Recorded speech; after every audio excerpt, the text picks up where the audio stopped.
Please note that this content is for adults only. Viewer discretion advised. If you haven't yet, hit the subscribe, like, and share.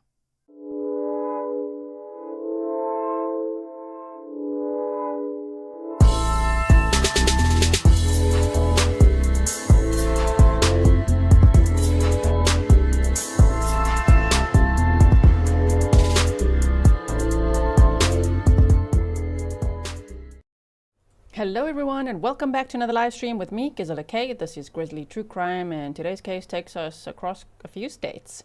But mostly it happened in Washington state, west side of America. So we're going to be deep diving this one. I do have a probable cause affidavit to read you, which has got a lot of information. And if you, by any chance, watched the Nicholas Kosotis trial with me, Nicholas Kosotis is already convicted. The trial's over, all that, right? Oh my word, what a liar. He's the one who made up this fictional character called Jim McIntyre. Well, he's got some competition from this guy that we're going to look at today, that we're going to be snarking at today. Oh my goodness. So first I want to show you, let me show you a clip first, and then I'll show you a quick presentation. And then we're also going to do some map time today. So all the things that we like to do here at Grizzly True Crime, right? Maps, documents, deep dives. Let's go. Okay, let me quickly play the clip for you. Here we go. We don't get these calls every day. Big developments in the Dalles. In late July, police say a man bought the contents of a storage unit from this U-Haul facility on West 6th Street through an auction. But when he opened its doors, something was off. The initial caller noted that the box was both zip-tied and plastic wrapped. And it just smacked as more than necessary for any normal storage capacity. The Dalles Police Department recovered human remains that day and have now identified that victim as 39-year-old He Meihong, known as Kiki. She had been reported missing in late May in Klickitat County in Washington after her fiancé said he dropped her off of Highway 14 for a day of fishing. She lived in Butte, Montana, but often stayed in the Mid-Columbia region. The community's shocked, they're concerned, they want resolution. And so do we. After a month-long investigation spanning 6 states, Meihong's fiancé, a 59-year-old Dalles local, has been named a person of interest. Richard Michael Robinson, or Mike, is being held in Colorado for failure to register as a sex offender. In 2002, he was convicted of child in Washington's Skagit County. Had to censor that for YouTube. Child M. Station. He's pending extradition to Oregon, so police can't say what charges Robinson may face. He's being interviewed today, and so we want to be cautious about that. Chief Worthy says his small community is heartbroken to be at the center of such a disturbing crime. It's shocking to myself. I'm concerned for the community, obviously the victim and her family, as well as my officers, because they don't have to engage in this type of investigation every day, and it's not pleasant, it's not fun, but it's a duty, and we take that seriously. Okay, we're going to get to that afterwards. Now I quickly want to show you just this, let me just make sure I've got the right one here. Hold on one second. Right presentation. Just a quick overview before we get into the probable cause affidavit, so that you have a visual timeline to follow, right? Okay, so Meihong, nickname Kiki, and they say her last name is He. Meihong He. Some reports say Meihong He. Okay, so Meihong was born in China on January 24th of 1985.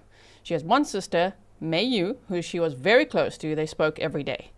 Meihong lived in Butte, Montana, but traveled a lot for work. I'm not too sure exactly what work she did or how long she had been living in the United States. That I do not know. There's actually very little information about her. There's only this one picture that I could find. So anyway, she lived in Butte, Montana, but traveled a lot for work, and she was last heard from on May 25th of 2024 at approximately 12:19 p.m. In 2023, she met Richard Michael Robinson. Okay, so he was, at the time, he was 57 years old. I don't know how they met either, but we can guess from these cases, right? How do you think they met? I'm thinking online. I'm thinking they met online. I think if he is a registered S offender, because he is a registered S offender, I can only imagine he operates online a little bit. You know what I mean? Anyway, so Okay, she met him in 2023. They were romantically involved for about a year. She stayed with him part-time in the Glenwood area in Washington state, and they were apparently engaged and said to be married on May 30th of 2024. Meihong reported her sister missing on June 2nd of 2024. So the last time she was ever heard from was 5 days before she was set to get married to this guy who also has a background of DV. So, really great guy, huh? Oh my goodness. Now, I do have a bit of a timeline here, and you will hear more details about this timeline in the probable cause affidavit. But basically, her sister reported her missing. Here was a flyer, 39 years old, black hair, black eyes, 5 foot to 5'2", 110 to 120 pounds, from Glenwood, Washington is where she was last seen, May 25th of 2024. And the missing poster said, Meihong, who may use the nickname Kiki, was last seen in Glenwood, Washington on May 25th of 2024, which was the Memorial Day weekend. They were camping, right? Her main residence is Butte, Montana, but she had been staying with her fiancé in Glenwood. Her fiancé said that he dropped her off. Sorry, I have an involuntary eye roll already. Her fiancé said that he dropped her off to go fishing with friends off Highway 14 near Underwood in Washington. And there was all the, the numbers to call and everything. And then the case pretty much went cold, meaning they didn't have probable cause, even though they were very much side-eyeing her fiancé. A bolo, be on the lookout, was issued by the... Ooh, there's going to be a couple of words I got to pronounce today. A bolo was issued by the Clickitat County Sheriff's Office on June 2nd of 2024. Meihong's vehicle was also missing at the time. So when they went to the property where Meihong had sometimes stayed with this Richard guy who liked to be called Michael, his second name, okay. They couldn't find her car. They found his 2 cars, but they're like, where's her car? Okay, and of course he was full of stories, right? Anyway, so the vehicle was found in Richard's airplane hangar. This guy apparently had a pilot's license and he had airplanes. I'm like, okay. He had access to airplanes. I don't think he owned airplanes. I don't think he's that wealthy. No. He was living on someone else's property on a trailer. But to me, I mean, this guy is just... I just want to know what all he's done in his life beyond the DV and the S offending, because sure, the calculation that went into all this, which you'll hear from the PCA. The vehicle was found in Richard's airplane hangar on June 5th of 2024. In it, they found Meihong's wallet, ID card, work visa, and other personal items, including her clothing. And they were like, okay. But guess what? Nothing happened with... I'm like, if we had followed the case from there, I would have been so frustrated because nothing happened. Shame, a poor family. It's just like, oh, there's a car with all the stuff in it. This guy's lying through his teeth. But sorry, we can't make an arrest right now. Oh, man. So that same day that they found her car in his hangar, Richard rented a U-Haul storage unit. On January 30th of 2025, so that's months later, Meihong's vehicle was then moved and found abandoned in the Dalles, Oregon. All right. July 29th of 2025, a new owner of Richard's storage unit. So at some point between those two timelines, he decided to sell his storage unit for $20. Yeah. So the new owner of the storage unit reported finding a tote that smelled like a dead body. And this new owner was very worried about this. So he called the police. The police came to check it out. They found a tote. They found human remains in the tote. And then an autopsy was performed the next day. And human remains were found, yes, inside the tote. And then on July 31st of 2025, the remains were positively identified as belonging to Meihong. On August 25th of 2025, Richard Michael Robinson was arrested in Colorado for an outstanding warrant to register as an S offender. So that's how they got him at first. They had to cuff him somehow. And once they had him, they asked him lots of questions. And in comes the Jim McIntyre type vibes, where he's just telling all sorts of stories, also some of them quite racist. So just prepare yourself for that. So shame, and I hope that there will be justice for Meihong and her family. And I can only imagine what she must have suffered with this guy, knowing that he's a registered SO, that had an outstanding warrant, and that he's a former DV aggressor, like known, you know what I mean? Okay, so what we're going to do before we do Maptime or anything, okay, is, now we're going to read the PCA. Thank you so much to Grizzly Cat for obtaining this PCA for us so that I can read it to you. And oh my word, some PCAs, as you know, when we get them, there's not much information. This one is jam-packed with information. It's 11 pages long.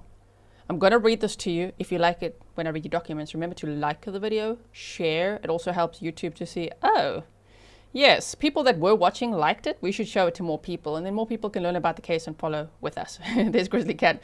Thank you so much, Grizzly Cat. Oh my word. I was just like, this case looks interesting. And off Grizzly Cat went and found this PCA. Thank you so much. Well, obtained it. All right, so Superior Court of Washington. So this happened in Washington State, although this jackass allegedly moved Meihong's car to Oregon, and he was arrested in Colorado. Doesn't that just seem like it should, you know, innocent unless proven guilty in a court of law? No, it does not. Okay, I'm judging him a lot. I'm sure the police are too, like, bro.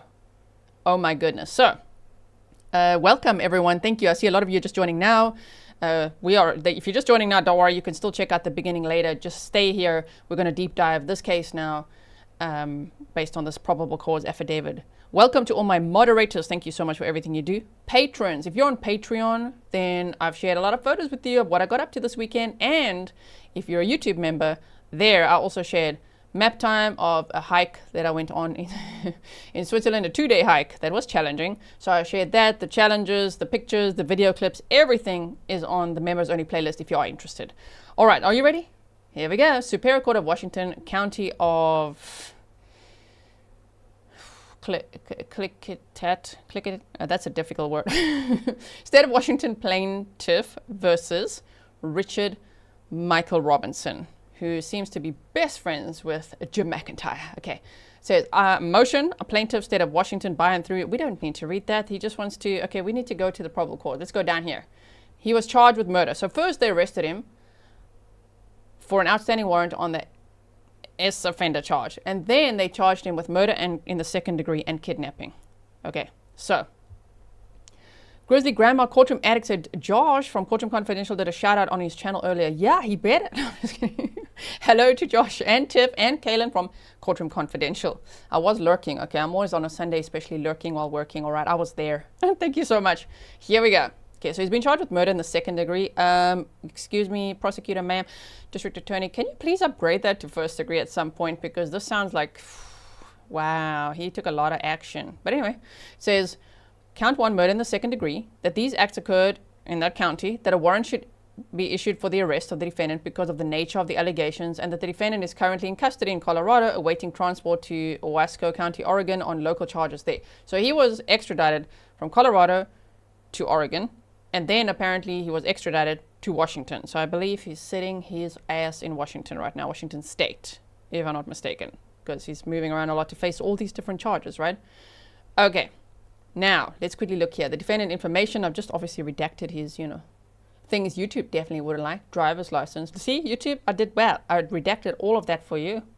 You heard that, Gemini bots? There's nothing here that shouldn't be shared. No doxing, no personal information.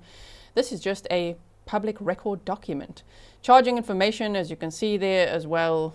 Well, we know it was that second degree murder charge and kidnapping. So this is deputy or officer's recommendations. Mr. Robinson is a registered SO with a history of domestic violence. Mr. Robinson also has access to multiple airplanes and the ability to fly them. Well, that sounds like a flight risk if you ask me. Have you ever heard of such a flight risk in your life? Like, this guy literally has access to aircraft and can fly them. I'm like, whoa, whoa, whoa, yeah. Put this guy behind bars and keep him there. It says Mr. Robinson has friends in many different areas of the country, probably not anymore, okay, including family members with property outside of the United States. During the course of the investigation, Mr. Robinson was able to evade detection by law enforcement through assistance from friends in conjunction with using false identification and aliases. You see what I'm saying? What has this guy been up to? He's got a pilot's license, access to aircraft, he's got aliases, he's got like all these fake IDs. Like, this guy is very busy, hey? Sounds to me like a career criminal, right? Did you see the picture of him? You guys, did you see the picture of this jackass? Hold on one second. Trigger warning, here we go. Jump scare. Oh boy, there he is. There he is. Okay, let me just do this. And I'll do it like this. This is the guy we're talking about here today.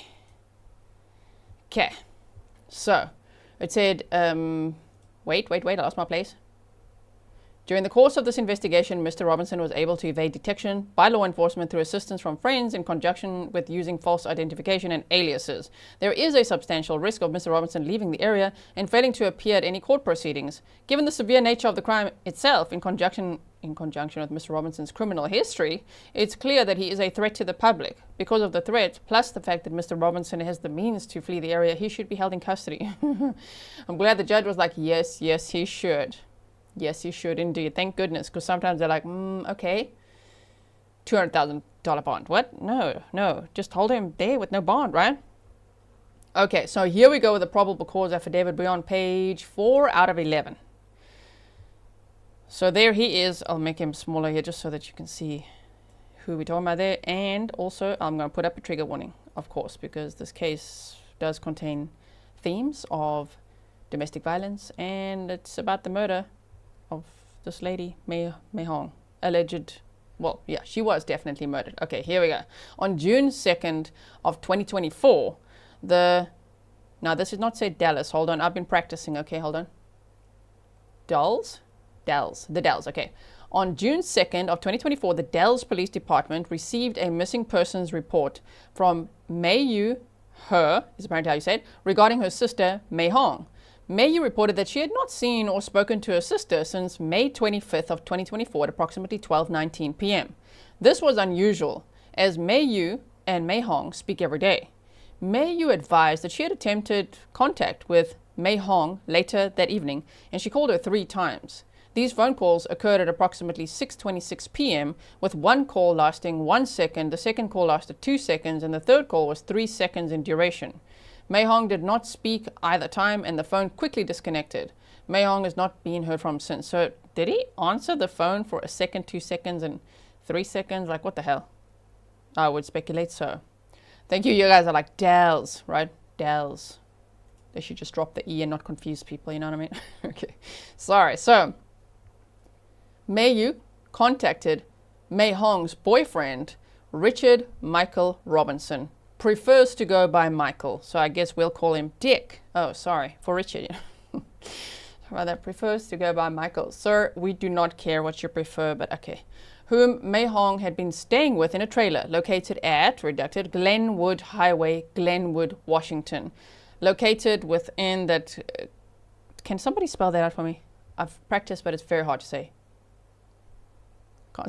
Can't say it without sounding like I'm saying rude words altogether, okay? So state of Washington. During the phone call on May 25th of 2024, Meihong disclosed to her sister, Meihong, that she was with Richard, but did not advise her location. Meihong was entered into the LEDS NCIC as missing on June 2nd of 2024. The Dalles Police Department, there's a case number, and this is when the case was forwarded to the county, that local county sheriff's office. There's another case number. Sergeant Fred Killian and Deputy Cody Melton attempted contact with both Richard and Meihong at their last known residence, which is at Glenwood Highway on June 2nd of 2024. They were able to contact either party as they were not at their trailer. They were unable to contact either party as they were not at their trailer or on the property. They located 2 vehicles which are owned by Richard Robinson, but no vehicles registered to Meihong. A be on the lookout BOLO was issued on behalf of the County Sheriff's Office and the Dalles City Police, sent via LEDS and NCIC, requesting a welfare check on Meihong and her vehicle, a gray 2021 Toyota Prius bearing California registration, and there you go. Clicky-tat. Okay. See, I just gotta careful how I say it. I've said it a few times out loud today, and I'm like, that sounds naughty. Clicky-tat. Okay, cool. D Bullet says, snark, Gizzler. Yes, yeah. Pernill's like, I guess we'll call him baby boy. I think, yeah, we call him anything but Michael, hey? How about that? Okay, so on June 3rd of 2024, I made contact with Meihong via cell phone. That's the sister, right, of Meihong. Meihong explained that she speaks with Meihong every day, and it's very odd that Meihong has not made an attempt to contact her. She also advised that Meihong does not have a history of any mental health conditions, no previous self-deletion attempts or ideations, and has not been known to disappear for any extended period of time without making contact with family, which is why she was concerned for her well-being. Meihong also explained that Meihong and Richard were engaged, set to be married on May 30th of 2024. That's like 5 days before she was last seen, right? According to her, Meihong and Richard had been romantically involved for a year. However, Meihong only stayed with Richard part-time in the Glenwood area. She traveled for work, driving her personal vehicle, which is a gray 2021 Toyota Prius bearing the California license plate redacted. This car was not located at the residence when Sergeant Killian and Deputy Melton attempted contact the previous day. On June 4th of 2024 at approximately 10:59 a.m. Klickitat County Dispatch advised of a disabled vehicle on Klickitat Appleton Road in Appleton, Washington. The original report stated that there was a pickup with a trailer and a tractor with a backhoe attachment on the back. Now we already enter a backhoe. Did he go to Walmart? What did this guy do? Okay, you trying to be like a Barry Morphew, or also went to Colorado? Wow. Okay, anyway, so there was this pickup with a trailer and a tractor with a backhoe attachment on the back, parked in the middle of the eastbound lane. Deputy Coley Melton responded to the call and determined that the tractor or backhoe and trailer had been rented from Home Depot, likely in the Dalles, Oregon. So you're telling me that this guy allegedly went from the Glenwood area of Washington State and then went to the Dalles in Oregon just to hire a backhoe to then bring it back because, you know, no one would know. That's not suspicious at all. Deputy Adam Diamond contacted Home Depot and they confirmed the tractor had been rented by Richard Robinson earlier that day on June 3rd of 2024. The tractor or backhoe rented was... What? The tractor backhoe rented was rated to dig up an 8-foot hole. The pickup with the trailer was a white 2014 Ford pickup showing Washington plates redacted, which is currently registered to Richard. So they see this abandoned vehicle with this backhoe attachment. They're like, what is going on here? Whose pickup is this? What is yeah, okay, Richard. Isn't that the guy whose fiancé is missing? Yeah, that guy. Okay. West London said, oh no, backhoe, never a good sign. Exactly. Okay, so Deputy Cody Melton stayed on scene until Richard arrived with his friend to remove the tractor from the roadway. Richard identified himself to Deputy Melton and advised that he was going to use the tractor to do work on a lot that he had up the road. According to Klickitat County Assessor's Office, as well as the Klickitat County Mapping System, Richard does not own any property in the Appleton area. Like when these guys are like, you know what? They tell the police, well, yeah, I was just doing some work on like a lot that I own. And then they go, look, does he own a lot there? No, he doesn't. No. Sir, whatever you tell them, they're going to go and look into it to see if they can verify that. Dumbass. Anyway, so according to Klickitat County Assessor's Office, as well as the county mapping system, he doesn't own property in the Appleton area, raising suspicion and an eyebrow even more. After moving the tractor from the roadway, Richard decided that this was now his opportunity to use the cops as a chauffeur. So Richard requested a ride home to Glenwood from Deputy Melton. Deputy Melton agreed, and while giving Richard a ride home, Richard began to discuss Meihong's disappearance. The entire interaction was recorded via body-worn camera. Richard stated that he had returned to the area of, now would I say Bonneville or Bonneville? Bonneville Dam, to look for Meihong. This jackass, he's on this drive, they're not asking questions, he's in the back saying, hey, by the way, yeah, my fiancé is missing and I had been to this area, to this dam to look for her, and I also walked around like a really good boy and I handed out flyers. Okay, and I printed them off myself and I'm very concerned. And he says that he gave it to the security officers at the dam. Again, sir, they're going to look into that. So what did they do? They said, This was later proven to be false, as the head of security for the Probable Dam confirmed that they never received a report. They were unaware of a missing female in the area. To be certain that Richard had not attempted to report this to another dam in the area, the Dalles Dam as well as the John Day Dam were contacted, and they also had not received any reports, either further proving Richard's deception not only to the family but to law enforcement, as well as leading to greater suspicion that Richard was either responsible for Meihong's disappearance or had knowledge of her whereabouts and was attempting to conceal that information. Stefan says the concerned citizen, he was so concerned. I mean, he printed out flyers and everything himself. Like, that never happened. Bonneville. Bonneville. Bonneville. Bonneville. You guys are saying it differently there in the chat as according to the spelling. Bonneville. How about that? Is that good? Nubian Max says, diabolical yapper. He's already throwing tomatoes, you guys. And we are going to do map time because there's a lot of points on here. So don't worry, don't stress. We'll visualize it later. Okay. So it says, yeah, during this courtesy transport, the way they write that, during this courtesy transport, suddenly we're chauffeuring this guy to his residence, Richard also stated that Meihong's vehicle was being stored in an airplane hangar in Dalles, Washington, and that he had keys to the vehicle. After the contact, Toyota was contacted and advised of the situation. Meihong's vehicle is equipped with GPS capability and they could provide the location of a vehicle. Per Toyota, the vehicle was located within the vicinity of the Columbia Gorge Regional Airport. This confirmed his statement that the vehicle is stored within his airplane hangar located at the Columbia Gorge Regional Airport. Toyota also advised that the vehicle had last been turned on 8 days prior, which would have been the day after Meihong's disappearance, May 26th of 2024. It had not been turned on since, indicating that it had not moved from the airplane hangar and was likely still there. On June 5th of 2024, detectives with the Klickitat County Sheriff's Office searched an airplane hangar belonging to Richard Robinson pursuant to a search warrant.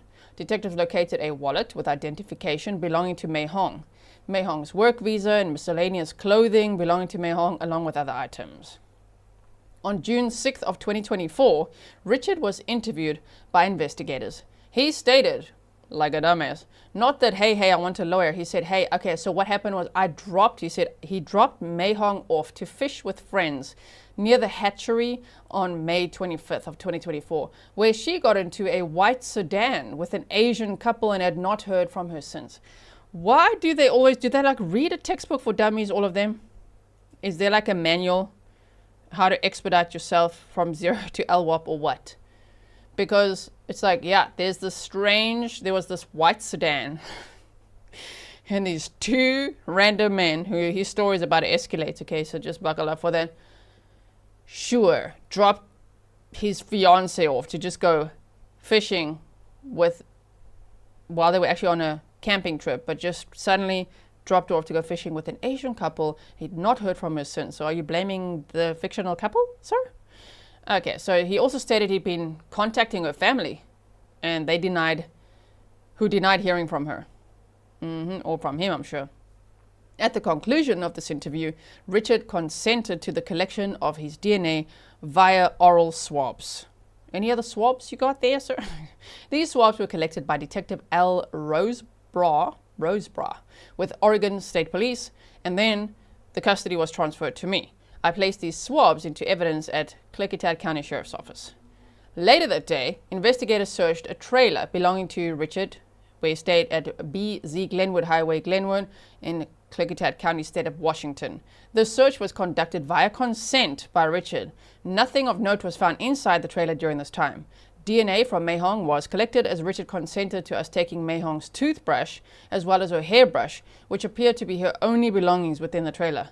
A second property in Appleton, Washington was also searched. This property is where Richard had been digging with the backhoe the day before. Richard had dug several large holes, which were searched, and nothing of concern was noted. Richard also consented to the search as well as the property owner, Debbie. Now, I do want to know what he was actually doing there. Several large holes, is that so? And how many bodies were going to put? Oh, sorry, what? This guy just gives me the absolute creeps, oh my word. I continued contact with Meihong's family in the following months, who stated that they'd still not heard from Meihong. In September of 2024, Wasco County Sheriff's Office Detective Sergeant Jeff Hall notified me that Richard had cleaned out the hangar in Dalles. It was unknown by airport staff or management when this was done. On January 30th of 2025, as you can see, just months going by, right? At 9:06 a.m., Meihong's Toyota Prius was located abandoned. So remember, it was in the hangar, and then he cleaned out the hangar. Now, her Toyota Prius was moved, located abandoned on East 19th Street in the Dalles, Oregon. Moved from a hangar in Washington State to this random location in Dalles, Oregon. Okay, he thought he's very smart, eh? Okay, so it said the reporting party, Mark Coburn, stated the vehicle had been parked in their lot for over 6 months. He was wanting to tow the vehicle, but was worried that someone was inside. KCSO Detective Bianchi requested a tow, and it was secured at the KCSO impound lot in Goldendale, Washington. In early 2025, I made phone contact with Richard's ex-wife, Vilma Robinson. Ooh, Vilma spilled the tea, and she did. Whom Richard shares a child with. Vilma resides in Tacoma, Washington, where Richard frequents. Vilma explained that she had been in contact with Richard, but only through Facebook Messenger. And I know a lot of people have Facebook. Most people probably do have some sort of social media, but I think he was operating like an alleged predator on Facebook. You know what I mean? I think that's probably where he would have met people that he dated. What do you think? Okay. So it says Vilma explained that she had been in contact, but only through Facebook Messenger, as Richard did not have a good phone number. Did he have burner phones though? Because I want to know. And is Uncle Google gonna get him? Okay, so it says Vilma divulged that she had met up with Richard in Las Vegas, Nevada over the Christmas holidays in 2024. They spent nearly a week together and traveled between Las Vegas and California. During this trip, Richard divulged to Vilma that he had a female friend staying in his trailer who was murdered. Damn, bro. Was that at happy hour or what? Where were you saying that, huh? What did it take for you to say that? But then he said, yeah, he had this female friend, not fiancé, minimized the relationship to this female friend, and she was murdered. He said, it said, per Vilma, Richard explained that he had left the trailer. Here we go. Ready for some stories. He'd left the trailer to retrieve breakfast. And when he returned, with waffles, he was assaulted and witnessed 2 unknown assailants kill his female friend. Richard told Vilma that he was seriously injured. He called law enforcement. Based on Richard's account, he was treated at the hospital for his injuries, and law enforcement collected his friend's body. Okay. All righty then, huh? Sure. Okay. Law enforcement had no idea about any of this, obviously. They're like, what? No, we didn't do, no, ma'am. So Vilma told me that Richard's story did not make sense, and she attempted to question him on it, but Richard began to grow angry. Vilma disclosed that Richard had been violent towards her in the past and had a tendency to grow very angry, so she avoided making him upset by ceasing all questions. On July 29th of 2025, the Dalles City Police received a call from a man named Paul, I just redacted his surname, owner, general manager of the U-Haul storage units. Oh my word, now we're going to a storage unit? Okay, yeah, located at West 6th Street, the Dalles, Oregon. This owner explained that he had sold a storage unit, unit 0117, in an online auction. 2, redacted, who had purchased the units for approximately $20. The new owner of the unit and the items inside stated that he had found something, the new owner of the unit, yeah, it says, and the items inside stated that he had found something suspicious in the unit. It appeared that something was leaking from a tote and, quote, smells like a dead body.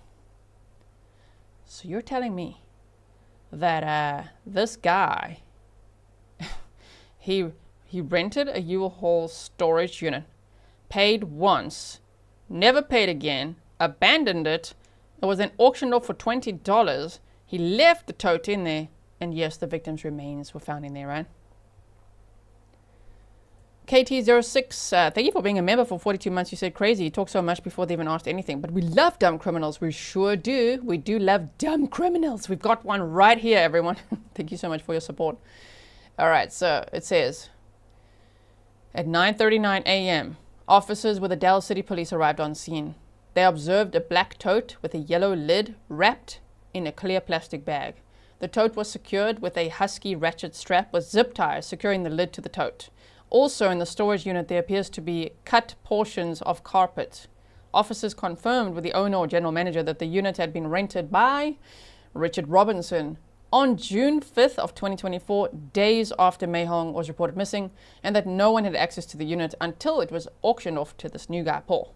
Later that afternoon, a search warrant was applied for and granted by the Wasco County Judge John Wolf for the search of the unit and its contents for the body of Meihong and other trace evidence. So they were all bracing themselves for, oh man, I think we know what we're going to find here. The Oregon State Police Crime Lab Forensic Services Division arrived on scene to assist with executing the search warrant. Inside the unit, a 77-gallon black plastic tote with a yellow lid was located. This tote was ratchet strapped together with approximately 12 zip ties securing the lid to the body of the tote. The tote was wrapped in a large clear plastic bag. The tote was opened, and inside we discovered what appeared to be a female body wrapped in multiple clear plastic bags with charcoal briquettes. Also located in the unit was a large piece of carpet that appeared to be cut from a large swathe. Is that how I say that word? Swathe. There's a swathe of carpet. Wait, I'm going to ask. Wait. Swathe. I just want to know that I said it right. Did I say it right? Wait. Say it. Say it. Swathe. Swathe. There's a guy with a YouTube channel called Julian Mikhail. And I don't know, he must have pronounced every word on the planet. Any word you look up is there. Is that it? Okay, so let's go check. Anyway, so it says there was a cut from a large swathe. The carpet appeared older, tan in color, with the design worked into the fibers. Staining from an unknown item was also located on a section of the carpet. The tote or body and carpet were collected as evidence. On July 30th of 2025, the tote and body were transported to the Oregon State Medical Examiner's Office where an autopsy was performed. The body was found wrapped in multiple plastic bags with tape securing it around the ankles and torso. Ooh, that sounds so scary, right? Godzilla from Tokyo, thanks for being a member for 7 months. You said, did they say hola? And then all went black, liar, liar. Well, yeah, his story sounds even more ridiculous than that, if you can believe it. We're getting to that, right? Oh my, thank you for your support. So, the body was found wrapped in multiple plastic bags with tape securing around the ankles and torso. There were approximately 3 pieces of tape placed over the female's nose and mouth. The wrapped body was then placed into another bag with charcoal briquettes before being secured with another zip tie. During the autopsy, it was discovered the body in the tote was female of Asian descent and approximately 57 inches tall with long black hair, matching the description of Meihong. It should be noted that the female was nude and there was not any fibers located, which confirmed that she was naked when placed into the tote. The same day, KCSO Sergeant Tony Warren located what appeared to be a Montana travel trailer located still on the property of George, which is this property that BZ Glenwood Highway, which is where Richard had a trailer that Meihong used to visit, right? Sergeant Warren contacted George asking for permission to look around the property for similar evidentiary items, which George granted. While looking around the property, multiple carpet swatches were found similar to the one located in the storage unit, along with multiple black totes with yellow lids in the vicinity of where Richard's trailer was located. George stated to detectives that Richard had access to the whole property, excluding locked storage areas. With this knowledge, I requested that Sergeant Warren secure the area, cease all searching efforts, and I would apply for a search warrant for the property. On Wednesday, July 30th of 2025, a search warrant was applied for and granted for the property there at Glenwood Highway, Glenwood, Washington. While there were many of Richard's possessions on the property, including vehicles, there were not any items of evidentiary value located on the property other than the carpet that appeared to match the carpet in the storage unit. While there were several yellow and black totes, none of them were the same size, the 77-gallon, as the one used to transport the body or had wheels like the one located in the storage unit. Because of this, photographs of the totes were taken, but none of them were seized, which I wonder if he bought a tote to match what George, the owner, had on the property, almost to frame him. Like, I feel like he built in layers of framing. Like, I'm going to frame the next person who buys the storage unit. They can blame them, not me. I'm also going to frame my friend George, whose property I live on. That type of thing, right? That's what it seems like. Isn't this PCA interesting? I love long PCAs. We're on page 8 out of 11. So we're getting there. And again, the lies are going up from here. Okay, so it says 4 chunks of carpet were taken as evidence, all in varying size and length. Each of these chunks were brown in color with a swirl design etched into the fibers of the carpet. The carpet appeared old, somewhat dirty, and had clearly been sitting out in the barn for a long time, possibly years. There was not a piece with an obvious chunk missing, making it difficult to determine if the piece of carpet in the storage unit had been cut from one of the bigger sections in the barn or was a singular piece. George explained that the year before, around the time that Meihong had gone missing. Now remember, George owns the property where Richard had a trailer, right? Tea time with T. Thank you so much for your $4.99 sticker. I really appreciate your support. And while I pause to say that, also thank you so much to you guys who are sending coffees, PayPals, joining Patreon, whatever it is to support the work that I do. Thank you so much. As you can see, we're not having ads here every 6 minutes. So I really rely on the community support and I really appreciate it so much. Okay, back to Richard's lies. Ready? Okay, so George, firstly, the owner of the property, explained that the year before, around the time that Meihong had gone missing, Richard and Meihong were camping with George and other friends over Memorial Day weekend, 2024, on George's property in Wakiakis, Connecticut County, Washington. George told me that Meihong ended up not wanting to sleep in the tent, so Michael left with her. Now remember, Michael is his preferred name. That's Richard. Richard, the defendant in this case, okay? So Meihong, they were all camping there. The plan was to camp there for Memorial Weekend. Meihong did not feel comfortable for whatever reason and said, I don't want to sleep in a tent here. I'm just going to go. You stay here. You stay here. I'm sure she was trying to get away from Richard, right? Anyway, you stay here. I'm going to go. Maybe she even found out about him being a registered SO at that time. We don't know. Anyway, who knows what happened there? But she's like, I just want to go back to the trailer. And so they said, George told me that Meihong ended up not wanting to sleep in the tent, so Richard, Michael, left with her. George felt this was odd, as Michael, that's his middle name, right? Richard Michael Robinson. Michael and Meihong had set up a tent. They made food. They appeared to be having a good time. However, Meihong decided that she did not want to sleep in the tent and requested to come back to the trailer. George was unsure if this took place on Friday, May 24th of 2024, or Saturday, May 25th of 2024. George went on to tell me that when Richard returned, Meihong was not with him. George was not certain, but thought that Richard had returned to camp either Sunday, May 26th of 2025, or Monday, May 27th of, well, that's a typo. It's all 2024. Wait. This is a typo here. It's all 2024 at that point, right? Okay. 2024, May 26th or May 27th of 2024. Richard had been questioned as to, where is your fiancé? Where Meihong was. And Richard simply explained that he dropped her off along Highway 14 in Skamania County, Washington, to go fishing with friends, and that he'd not heard from her since. Right. Imagine if someone tells you that. You see that there's something going on, the lady's not comfortable, I want to get out of here. He returns without her. Where's your fiancé? I just dropped her off, She went fishing with friends. Just dropped off there on, along the highway. Wow. Okay. So, and then he just hadn't heard from her since. Okay, red flag right there. George had not seen or heard from Meihong since this weekend in 2024. On July 31st, now we go to 2025, we were notified by the State of Oregon Medical Examiner's Office that a positive identification had been made via the fingerprints pulled from the remains. We were advised the fingerprints were a match to Meihong, identifying her with certainty as the deceased woman inside the black and yellow Tote. On August 7th of 2025, I met with George as well as his wife Tammy in their trailer, which is where, that's the property, right? It's the property where Richard Michael Robinson had stayed in a trailer. So, the ones they went camping with. I met with George, as well as his wife Tammy, in the trailer located at Glenwood Highway in Glenwood, Washington. Detective He was also present for the interview. We spoke about several things, including how they met Richard, what led to him staying on their property, and their friendship with both Richard and Meihong. They confirmed the timeline of Memorial Day weekend 2024, advising that Richard and Meihong arrived on Friday, May 24th of 2024. They set up camp, but then left in the evening due to Meihong wanting to return to the trailer in Glenwood. They were expecting both Richard and Meihong to return to camp on Saturday, May 25th of 2024, but neither party did. On Sunday, May 26th of 2024, Richard returned to camp without Meihong in order to collect his belongings and take down his camp. When asked where Meihong was, Richard stated he dropped her off with friends to go fishing along Highway 14.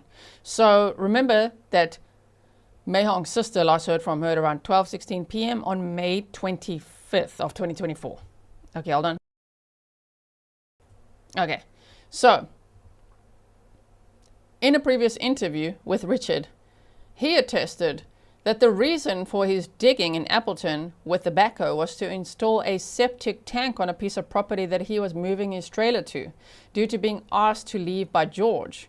During this interview with George advised that he did not feel good about the situation with Richard and Meihong, so he was planning on asking Richard to leave his property. However, Richard broke down with the backhoe prior to him being able to. So George helped Richard move his vehicles on the day he broke down on Clickitat Appleton Road, and then asked Richard to move off his property the following morning. This shows obvious deception on Richard's part, as well as painting a clear picture that Richard's intentions when digging on the property was likely not to install a septic tank for a new trailer location, as he had not been asked to move from the property on Glenwood yet.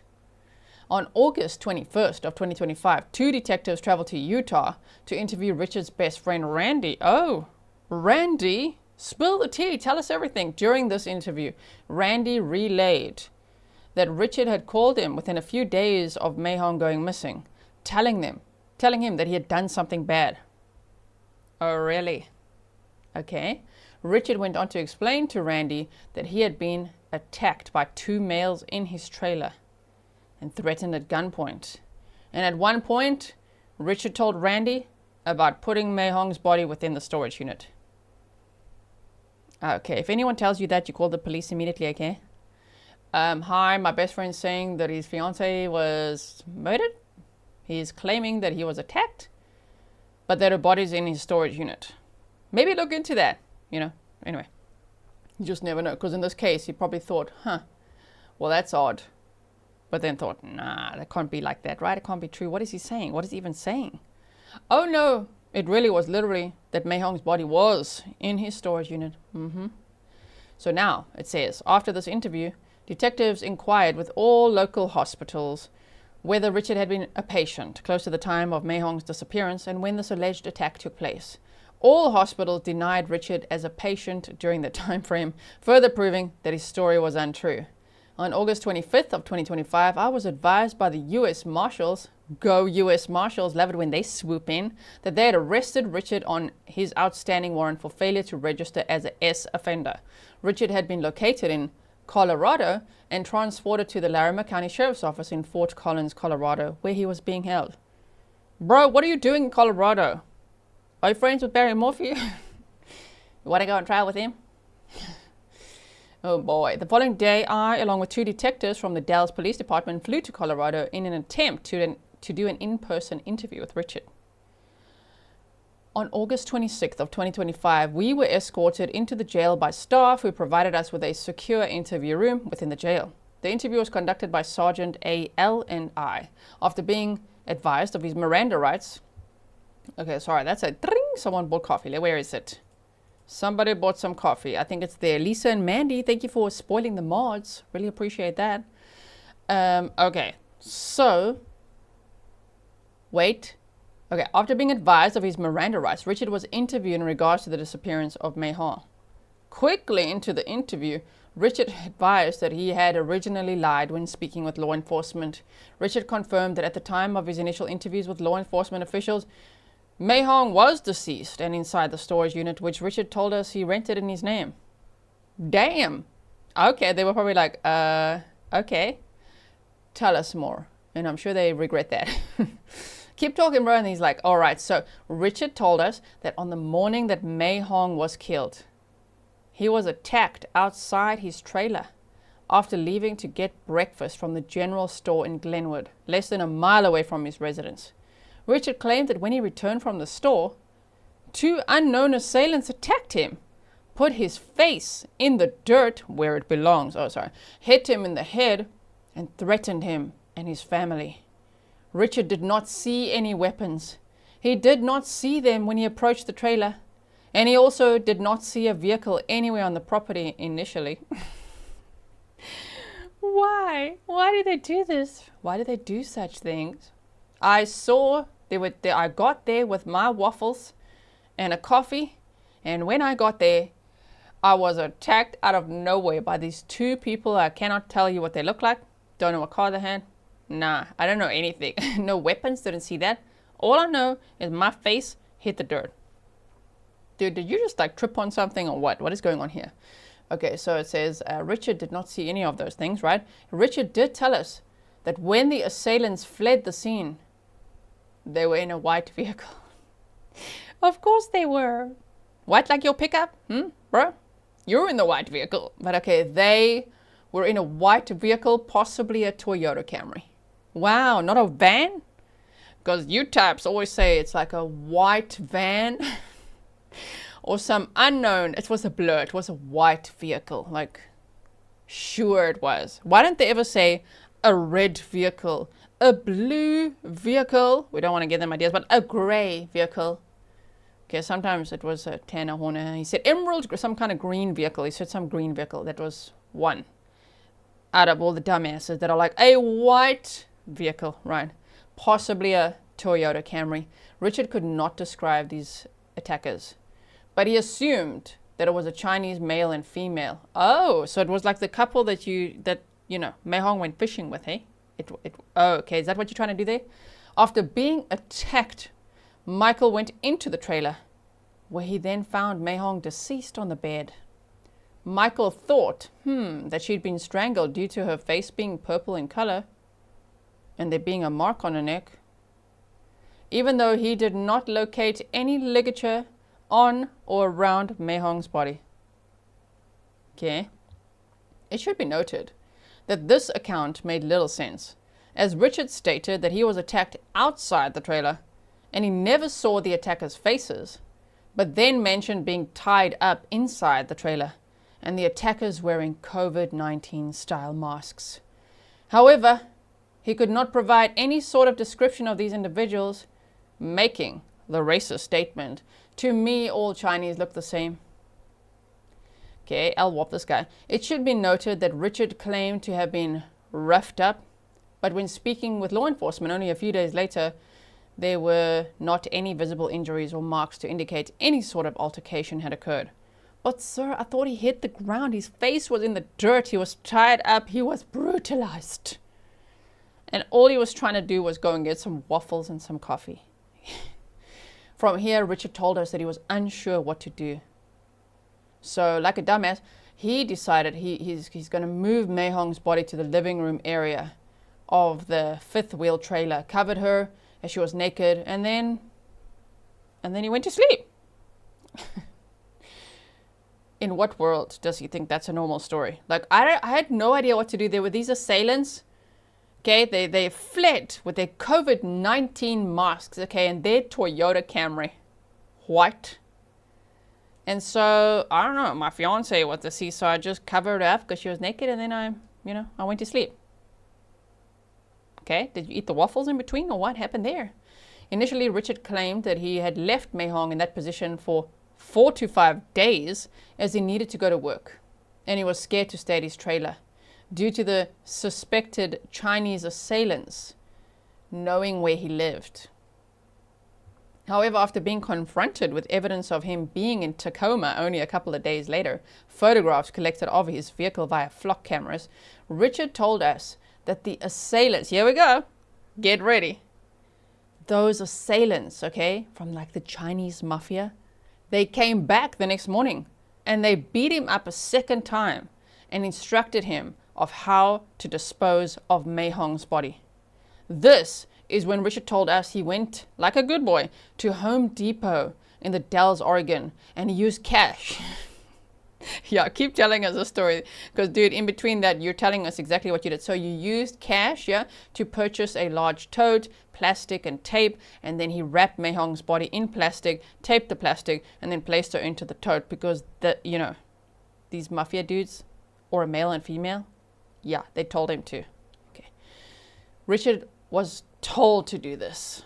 He was told to, and he's compliant. He's that type, to help prevent the smell. Okay, so then Michael, which is Richard, Michael's his middle name, remember, prefers to be called Michael, he used zip ties to seal the lid on the tote. From here, Richard placed the tote on the back of his Ford F-150 pickup, which is white, by the way.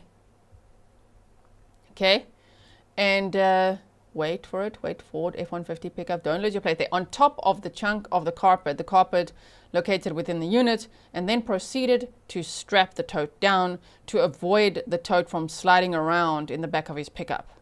After some heavier questioning, Richard admitted that he actually drove for several days, including in Tacoma, with Meihong in the tote in the back of his pickup. Richard divulged, yes, he does like to do that, that while under direction from the COVID-19 masked assailants, he rented the U-Haul storage unit under his name, using his identification. They made him do it, guys. He also admitted to using his brother's name as he needed a couple of references. Richard removed the tote and placed it into the storage unit. At first, Richard told us that he did not know where this white car was. You're in it, you're the pickup, okay. But it had been following him. You see, at the beginning of this live stream, I told you, it's like Nicholas freaking Casodas with his stupid Jim McIntyre story. This is almost worse, if you can believe it. And I think if we can, I don't know if they'll have cameras in the courtroom here. If they do and we can watch this trial, this jackass is getting on the stand, right? This is the type. We'd like to see it.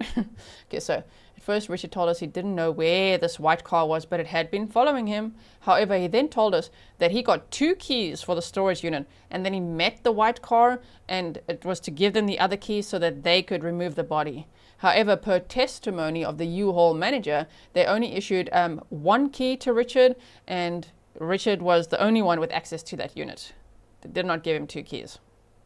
2 detectives from Hood River Sheriff's Office, Oregon, traveled to Tacoma, Washington on September 9th of 2025 to re-interview the ex-girlfriend Vilma. It was relayed to me that during that interview, Vilma confirmed that Richard was there in Tacoma on June 1st of 2024 for his daughter's birthday. At this time, Vilma noticed that there were scratch marks on each of Richard's arms. The next day, Richard was wearing a long-sleeve shirt covering his arms. However, Vilma did not notice any other injuries, marks, or bruises on Richard, and then she produced the goods, receipts. The detectives were able to see a photograph of Richard from this birthday party from his time in Tacoma, and it was evident that he was uninjured, contradicting his story of being badly beaten just a couple of days before. Richard's account of what happened has changed several times, as Richard tells it to different people, plus several aspects of his story have simply been proven as untrue.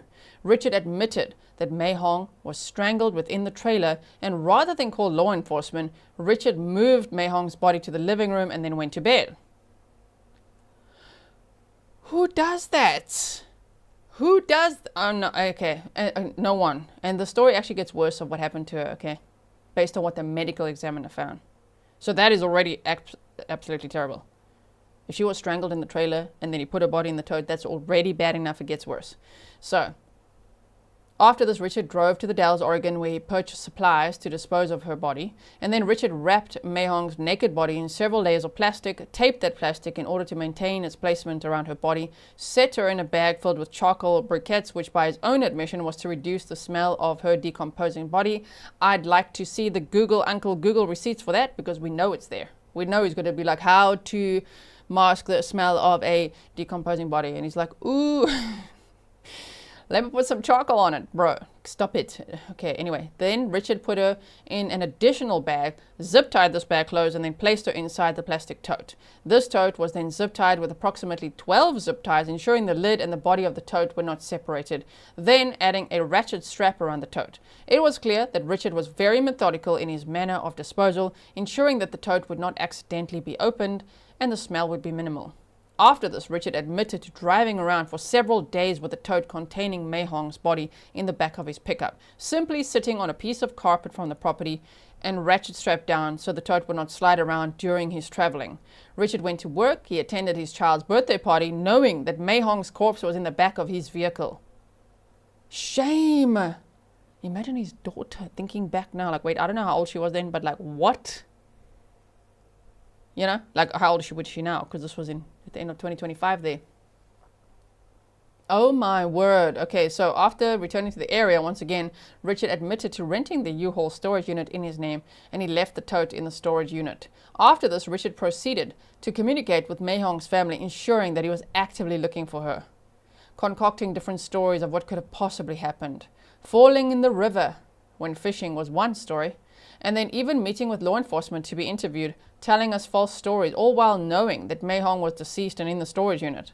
After this, Richard fled the area, began living under an alias, and cut off nearly all communication with his family and friends.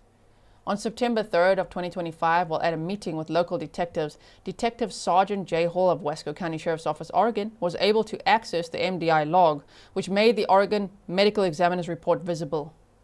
Sergeant Hall was able to review the report, which labeled the death as a homicide, listing the cause of death as asphyxiation due to tape being placed over the decedent's mouth and then the body being wrapped in plastic, which according to the medical examiner caused Meihong's death. It should be noted that there was a note on the report stating that it was a working draft and could be modified at the time that it was reviewed by Sergeant Hall. Official copies of these reports have been requested. Given these facts, probable cause exists that Richard committed the offense of murder in the second degree. Richard was the cause of Meihong's death, as he admitted to wrapping her in plastic and placing her in the tote, which according to medical professionals is what caused her death. So just wait for it if you're not gathering yet what actually happened. This aligns with the criminal offense of murder in the second degree. And here it is. On top of this, the medical examiner's report states that Meihong died due to the combination of tape on her mouth and being wrapped in plastic. This means that Meihong was likely alive prior to being placed in the tote. Can you imagine? Oh my word.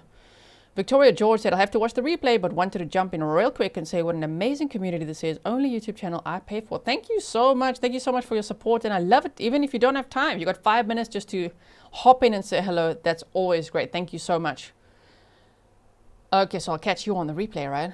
Oh my word. So like, look, as I said, if she was strangled in the trailer by her fiance, that's already bad enough. But like the medical examiner says, that Meihong was likely alive and that he taped her wrists together and her ankles together and put tape over her mouth and was wrapped in plastic and put in the tote alive. That's the most likely thing that happened. So it says, this means she was likely alive prior to being placed in the tote. Kidnapping in the first degree also took place as Richard prevented Meihong from leaving or escaping, placed her in a secure tote, and then took additional steps to ensure the tote was not opened, placing several zip ties on the tote lid, and then using a ratchet strap to further ensure the tote would not open. And then as a result of Richard's actions, wrapping her in a plastic within the tote, Meihong died. What? That is so scary. That is so terrible. That really upgrade the freaking charges, right? Oh my word. I know it's a legal matter. Murder in the second degree. I'm just, as a, the peanut gallery on the internet, I don't like it. Can it please be first degree, and can you please just LWAP this jackass who's also a S offender? Careful now, don't say the whole word. An S offender. Got to censor for YouTube, you know what I mean? Oh my word. So again, thank you so much to Grizzly Cat for obtaining this PCA for me so I can read it to you guys, because holy crap, what a case, right? Now, even though there's very little news coverage on this case, I dug out everything I could. I already showed you some of the clips in the beginning. So now, I'm going to fast forward. If you missed it in the beginning, don't worry. Here's the storage unit and everything. I'm just going to fast forward to where the DA actually talks a little bit here. Okay, so here also the judge. Here we go. And we take that seriously. Norcor, is Richard Robinson in the room? Yes, Your Honor. In front of a quiet audience, Richard Michael Robinson appeared virtually from jail in Wasco County Court Tuesday. He's accused of killing his late fiancée, Meihong He, who went by Kiki, in Klickitat County, and then dumping her body in a storage unit in the Dalles. He's pleading not guilty. But court documents and a recording from a previous hearing in this case are now revealing the full scope of what investigators say they uncovered. A trail of deception that stretches across the Columbia River and across the country. The sister became suspicious when she was getting what she felt were contradictory statements from Mr. Robinson on where her sister had gone. When she went to locate Mr. Robinson, he was found with a backhoe, an excavator. He had been digging suspicious holes in the middle of nowhere outside of Glenwood, plane hangar in Dallesport, along with all of her belongings, including her purse. So she didn't have any identification. She didn't have her credit cards. She didn't have access to any of her things. After he rented the excavator, Mr. Robinson rented a U-Haul storage unit at the outdoor storage units in the Dalles, city of the Dalles, right by the KFC. He made one payment and then never made any more payments. We opened the tote and the remains in the tote have been positively identified as Kiki. They are Kiki. So he's the one that rented it. He's the one that put the items in there, and it is her. We don't get these. Okay, also, before we move on to Maptime, which is the final thing to do here, I just want to quickly show you there were some other documents as well that Grizzly Cat obtained, which this one is Superior Court of Washington, County of Klickitat, State of Washington, plaintiff Richard Michael Robinson. And here it just says count 1, that the said Richard Michael Robinson in the County of Klickitat, State of Washington, on or about May 25th of 2024, with intent to cause the death of another person, but without premeditation, did cause the death of Meihong He. I think I would read it he, but I've heard people say her, okay? A human being contrary to those codes and against the peace and dignity of the state of Washington. So he's got the kidnapping charge, the second-degree murder, and for failing to register as an S offender. The failing to register as an S offender was in Colorado. In Oregon, it was the kidnapping, I think it was. And I think he's also got abuse of a corpse here. Anyway, and then also in the state of Washington is the most serious charge he faces, which is second-degree murder. And here is a case summary of just what's been happening since he was arrested. So you could see then 19th of the 9th, 2025, information, motion, and affidavit for a bench warrant, or order for warrant, warrant of arrest, all of that. So I just scrolled down to the bottom here just to see, well, what's been happening in this case recently, because the wheels of justice are turning quite slowly in this case, sort of. And so hearings, it says 7/06/2026 is the most recent thing, and this says order establishing conditions of release. How about not? Oh, sorry, I redacted that. Don't release him. So I don't know. Anyway, and there was a preliminary appearance on, so that would be the 6th of July of 2026. Today is the 12th, eh? And then the initial arraignment on the 9th of July of 2026. So he would have been arraigned on that second-degree murder charge. So that's where we're at this point. I'll definitely keep you posted. I'll keep an eye on the case. Of course, what we want to do now is map time, so you can see everywhere that he went based on the PCA.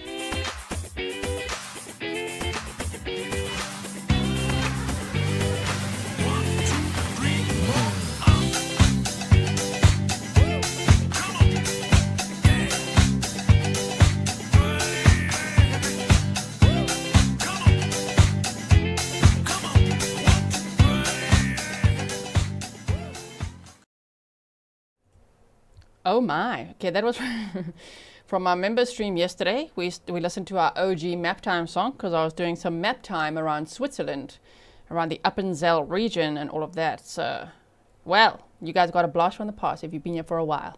Okay, so let me show you the map quickly here, which I put this on Google Earth today so that we can actually just follow where the hell we went, because it was getting a little wild on Google Maps. So I was like, what? It just was making squiggly lines absolutely everywhere. So now we've got the pinpoints here.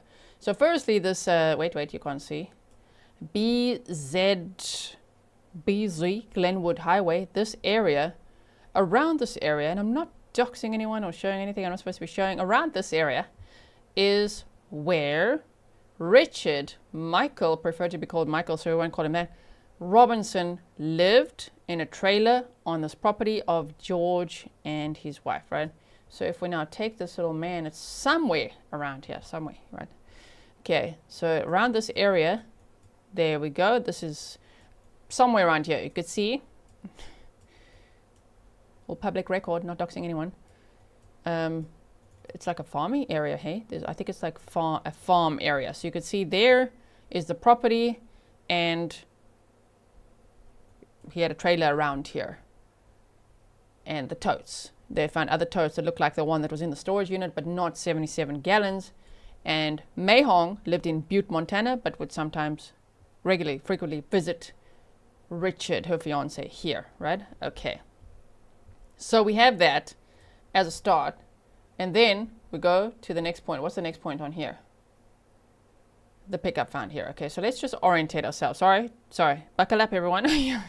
Stefan, buckle up. G is driving. I'm driving, guys. Just you better buckle up. I'm telling you, I'm a speedy driver, and I might make you dizzy.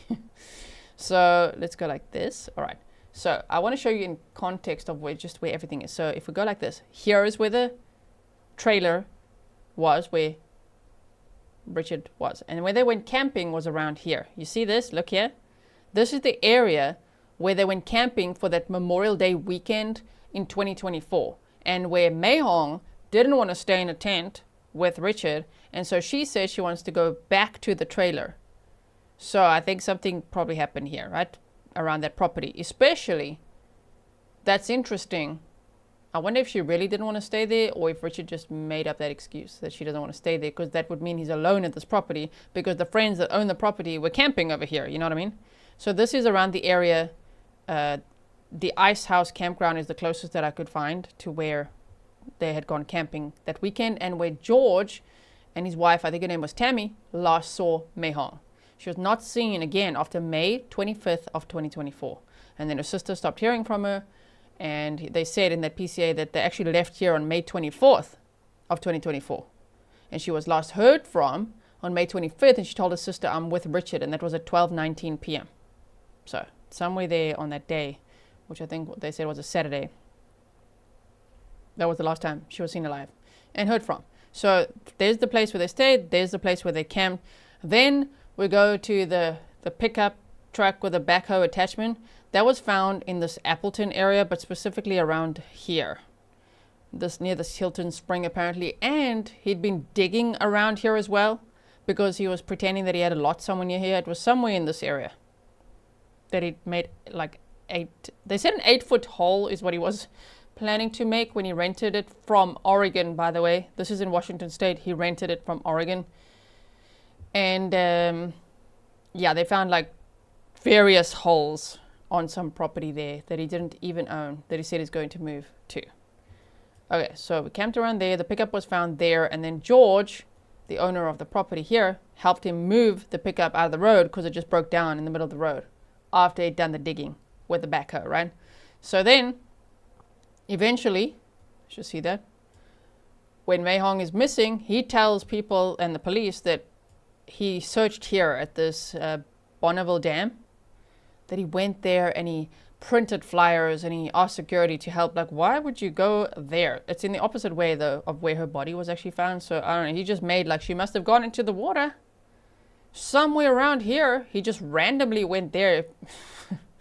I don't know. Is that, you know, around where she went? He said that she went fishing with friends, which was a total fake story. Maybe he's trying to match the fishing story that he made up to where he went to hand out flyers, right? Then we go down to this area here. And this Columbia Gorge Regional Airport is where he had a hangar, access to aircraft. And so that's a huge flight risk. And where Meihong's vehicle was initially found, they GPS tracked it there. It was found there. If we then go, we just zoom in a little bit. This area, wait, the Dalles, what did he do there? Wait. So firstly, Columbia Gorge Regional Airport. Yes, her vehicle was found there. Later, it was found abandoned across this river here, just her abandoned vehicle was just found around this area right here. Why? Gorge urology, the Dalles. Okay, dude, why are you just putting her vehicle there allegedly, right? Let's put the little man here and take a peek, shall we? It was just parked there, just in the lot, and there's a guy there that said, well, it was just standing there and he didn't want to move it or do anything because he thought maybe someone was inside. I'm like, sir, it's all in hindsight. We learn from these cases, you know what I mean? If you see a car standing there for months, like 6 months, and you're the whole time red flagging it, you're like, I don't want to do anything with it because there could be a body in there. Maybe at some point, like after month 1, call the police to check it out, right? I mean, look what happened in the Celeste Rivas Hernandez case. You see the David Burke car was abandoned and moving around or whatever. And look what they found in there, you know what I mean? West London says, yes, please do show us where he didn't hand out flyers. That's what we're doing here. So the car was just parked somewhere in one of these parking lots at the time. Hello, excuse me, can you please just go back to the map? Thank you so much. Okay, now we orientate ourselves again. Always face north. So the car moved, because remember he cleaned out his hangar, and then suddenly the car is there. All right. Now what was this? Why did I put that there? The Dalles. Wait. I just can't remember why I put this one. Maybe it was just the Dalles, Oregon.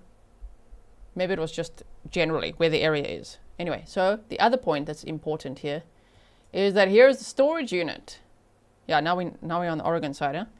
Here's the storage unit that he then rented, paid once for, never paid again, and just abandoned the storage unit with a tote inside with his fiance's body inside. What? Okay. And so, yeah, this is all around Washington, and then we cross over to Oregon here. Then, what did he do then? Jackass fled all the way here. Wait, we've got to zoom out so damn much. Here. Now in South Africa, we say Berthoud. How do you guys say that? Berthoud. Colorado. Yeah. Jackass fled there. He was living under a different name. Fake IDs and all. Probably burner phones and everything. Probably a whole fake Facebook account. And probably just looking for his next target, in my opinion, right? Wu-Tang Alex said second degree is they can't prove intent, I think. Could change once we get the digital forensics. I'm sure they're very busy with that. That might actually bring up a lot more evidence than we can imagine, right? So, as you can see, he was a very busy boy. I didn't even put the breakfast thing on here, but he said it was about a mile away from the home, you know, when he just went to get breakfast.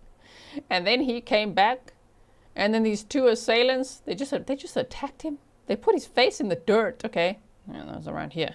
I wonder, in between, like when George asked him, leave the property, where did he actually go then? Like, where did he actually go? Did he then go straight to Colorado? Did he also hook up with whoever helped Barry Murphy get a new name? What is his name? Lee something. Oh, okay.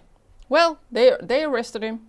He's been charged with failure to register as SO, with kidnapping, and with second-degree murder. And we shall see where this case progresses to, right? What on earth will happen next? Because, again, yeah, just like Wu-Tang Alex said, digital forensics, ooh, celebrate. Great key. Uncle Google's gonna get you. How many burner phones did you have? What kind of laptop did you have? Computer? Anything like that, huh? Tablet, maybe? Something? And where all did your pickup truck go? That's gonna be interesting too. Where all did your cell phone ping? Where all did the flock cameras pick you up? Because all we have is probable cause, and that was 11 pages. That was a lot. And that's just enough to make sure that they keep him locked up, right? So, I am so sorry to Meihong's family and friends for their loss, you know. This is terrible. And I don't know if any of them live in America or if they, because she was born in China, right? I don't know how long she'd been in the United States.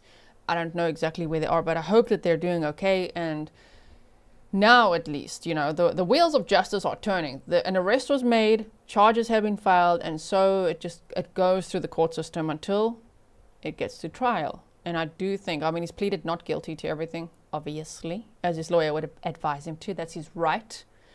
Yeah, but this kind of dumbass is probably gonna take it to trial and probably will get on the stand, right? My goodness. Okay, let me quickly see what you guys say. That's pretty much everything that I have for you today. I just want to think. Presentation, the clips I had for you, map time, documents, yes. That's everything I have for you today, but that was actually quite a lot. We've already almost an hour 20 in. That was lengthy, hey? And do you see why I said no? Nicholas Casotis, right? The 8 Leon 404 said, did you say first or second? Second. He's been charged with second-degree murder. They even list there without premeditation. Because, yeah, they can't prove that at this point, it seems. So they're going with second degree. And I'm like, huh. Yeah, I don't know about that. We're going to need, yeah, some of the digital forensics or something to say. I think it would have been his idea to be like, oh, you don't want to stay here in the tent? Let's go back to the trailer. Let's go back there, because then they'd be all alone there. You know? Okay, let me quickly see. Someone earlier also asked if Mr. Grizzly and I went on a hike today. We actually did. We went for a cycle and we went for a little mini hike. So yeah. Kharadake said, why do these morons think they can get away with Uncle Google around? Because they're stupid.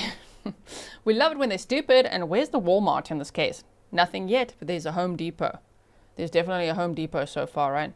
Blue Bear Art said, gee, it's amazing the way you can recall details of every case. Oh, thank you so much. I really appreciate that. Caroline Taterville said he may have meant a homeless person living in it. In what? In what? What are we talking about? Okay. Caroline Taterville said there are only a few places where you can cross the Columbia. Okay. Nice. Sarcastic one is me. Said this is my area. You said Columbia Gorge perfectly. Excellent. Sadie 1017 said, I hope the prosecution team will take care of this criminal. I mean, just from that little clip we heard from the district attorney, seems pretty good so far. Seems like they've got a very strong PCA going there, meaning compared to, I'll never forget Dale Warner's PCA. I'll never forget the D. Warner case. Grizzly Cat, you know, made the request and we like, ooh, we got the PCA and it was a one sentence. It was just one sentence. That's it. That was it. That's what they were giving. And we're like, what? Like a whole ass PCA, just one sentence? So when one makes requests and they actually come back with like more than 3 pages, that's amazing. I do love that. Like, give us the narrative a little bit. Give us what you can, right? Florida, of course, is just like, take everything. Here's the police interviews and here's everything. Anyway, so the Wolf said, well, for a Walmart connection, I say it's not over yet. I agree. And you just never know, right? Oh yeah, Susie said in the abandoned car. I feel like I must check again why I put the Dalles location there, because I think that he was implying that where her car was abandoned is kind of near where he dropped it off to go fishing or something like that. There was something about that place where I think he was trying to stage it. They're like, see, that's where she last was. But like, dude, you had her car in your hangar just months prior. My goodness. Sophie said, wishing Switzerland success in this game. No, that was last night and they lost. Okay, that's over. It's a big conversation. Sorry about that. Norway and Switzerland lost. And I was rooting for both of those teams. Damn it. Anyway, so thank you so much, everyone, for joining me here today. I hope that you've had a great weekend, a good Sunday, or whatever time it is for you. For some of you, it's already Monday. You know, there's people in Australia, Hong Kong. I don't know. How about in Japan somewhere, where it's already Monday for you. We will meet you there in a few hours on Monday. Thank you so much, everyone, for being here. Please like, share, and also leave your comments below, because there's no way that I could read all that and read all your comments. And I will watch the live chat replay, but I do also want to hear your comments in the comments below. So thank you, mods. Thank you, everyone, for your support. And I'll see you again very soon. Stay safe.